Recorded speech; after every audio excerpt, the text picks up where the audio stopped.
चाहते हैं उनके पास ताकत आ जाए, और तुम लोग सबसे ज्यादा चाहते हो, लेकिन मिलेगी कैसे मेरे भाई?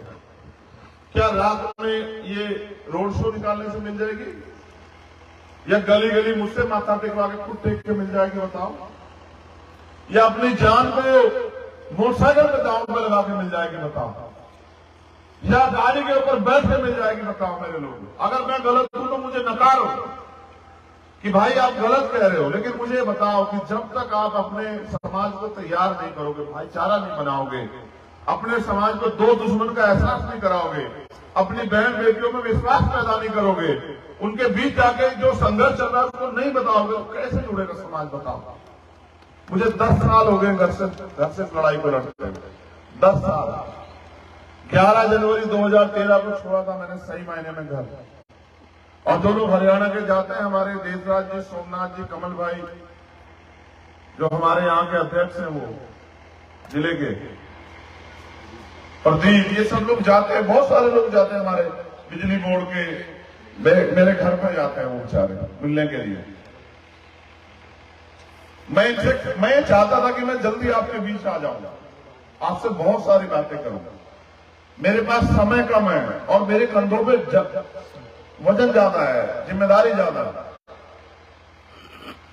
मैं यहां से चैन से नहीं सो पाऊंगा। मैं यहां से जाऊंगा 2-3 घंटे का ट्रेवल करके वहां, क्योंकि मुझे सुबह 8 साढ़े 8 बजे मीटिंग ज्वाइन करनी, इसलिए मैं चाहता था मैं आपके बीच जल्दी आऊं। मैं ये भी जानता हूं कि आप भी मेहनत मजदूरी करते हैं, आप भी बहुत बड़े कारोबारी नहीं है।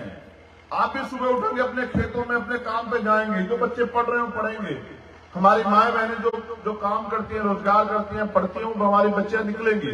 मैं आपको भी पूरी रात नहीं जगाना चाहता। मैं चाहता हूं कि आप आराम करें और आगे बढ़े। लेकिन सवाल ये है कि ये भारत लोकतांत्रिक देश है, जिसके पास राजनीतिक शक्ति है उसके समाज का हाथ नहीं फैला होता, और जिनके पास ताकत नहीं है, जिनके पास राजनीतिक ताकत नहीं है, वो दर दर चौकते फिरते हैं अन्याय होने पे भी न्याय के लिए। आप एक मामला उठा के देखो पिछले 5-7 साल में जिसमें हम लोग इस लड़ाई में ना खड़े हों। चाहे वो 2 अप्रैल का मामला आपने देखा होगा, पूरे देश में 2 अप्रैल का आंदोलन, 17 लोग शहीद हुए। आप देखो कौन थे। चाहे वो सदगुरु रविदास जी महाराज के गुरु घर का मामला हुआ, उन्नाव का मामला हुआ, कानपुर का मामला हुआ, हाथरस का मामला हुआ, हिसार का मामला हुआ, किसानों का आंदोलन हुआ, सीए एनआरसी का आंदोलन हुआ, जब दिल्ली में एक 9 साल की हमारी बच्ची को उसके साथ अन्याय करके जला दिया गया, वो मामला हुआ। कभी ऐसा मौका नहीं दिया हमने कि आपके आंसू बहे हों और हम घर में चैन से पड़ के सोए, कभी नहीं दिया। और चुभने इतने लगाओ अमीरों को, ताकतवर लोगों को, उनको लगता है गरीब का बेटा आगे कैसे बढ़ रहा है, इतना चुभने लगाऊं।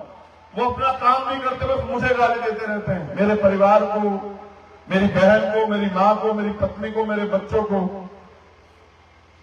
सबको गाली देते रहते हैं। इससे क्या फर्क पड़ेगा? मैं तो समाज को परिवार मानता हूं। जो घर में आपको जो गाली देते हैं, उनके घर में जो बहन है वो भी मेरी बहन है। उनको इसलिए चुभ रहा, उनको लगता है कि अगर ये खड़ा होगा तो अपने लोगों की जिंदगी बदल देगा। बस आप जो वो गुलामी बेबसी की जिंदगी काट रहे हैं, वो जिंदगी खत्म हो जाएगी, इसलिए करते हैं वो लोग। वो आपको कीड़े मोड़ों को बने रहने देना चाहते हैं। उनको पता है जिस दिन आप संपन्न हो जाओगे, आप नहीं जाओगे किसी के दरवाजे पर मांगने के लिए कुछ, और नहीं कर पाए कोई आपके साथ अत्याचार, तुम जाते। वो इस बात को जानते हैं, इसलिए वो चाहते हैं कि आप अपने पैरों पर ना खड़े हो पाए। आप अपने मन से पूछो, जितने भाई यहां बैठे हैं, इस सरकार ने रोजगार दिया आपको? कितने ऐसे भाई होंगे जो पढ़ लिख के बेरोजगार घूम रहे होंगे, और कुछ दिनों बाद आपकी एज खत्म हो जाएगी, क्या करोगे? जो चीज आप अपनी शक्ति बना के अपने समाज को, हर व्यक्ति को दे सकते हो, उसके लिए क्यों किसी के आगे हाथ फैला रहे हो? ये उठो, तुम बाबा साहब अम्बेडकर के बच्चे हो, तुम मानवर काशीराम साहब के बच्चे हो, तुम सदगुरु रविदास जी महाराज, भगवान वाल्मीकि महाराज के बच्चे हो, गुरु नानक देव, संत कबीर के बच्चे हो, तुम सम्राट वीरभद्र के बच्चे, उठो। तुम एपीजे अब्दुल कलाम के बच्चे, उठो और जाओ मैदान में निकलो और लोगों को तैयार करो, अपनी ताकत बनाओ। जब दूसरे कर सकते आप क्यों नहीं कर सकते? बताओ। आप में क्या कमी है?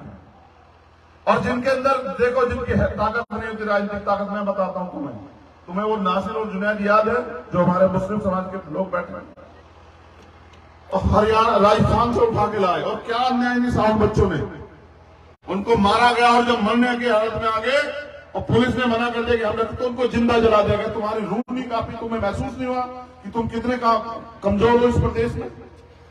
और कौन लड़ सकता है तुम्हारा लड़ाई? तुम्हें एहसास नहीं है? उनके भरोसे लड़ रहे जो अपनी जान नहीं बचा सकते। अगर आज इस देश में भारतीय जनता पार्टी और आरएसएस का कोई मुकाबला कर रहा है तो भीम आर्मी और एडी चोटी लगा के मुकाबला कर रहा है।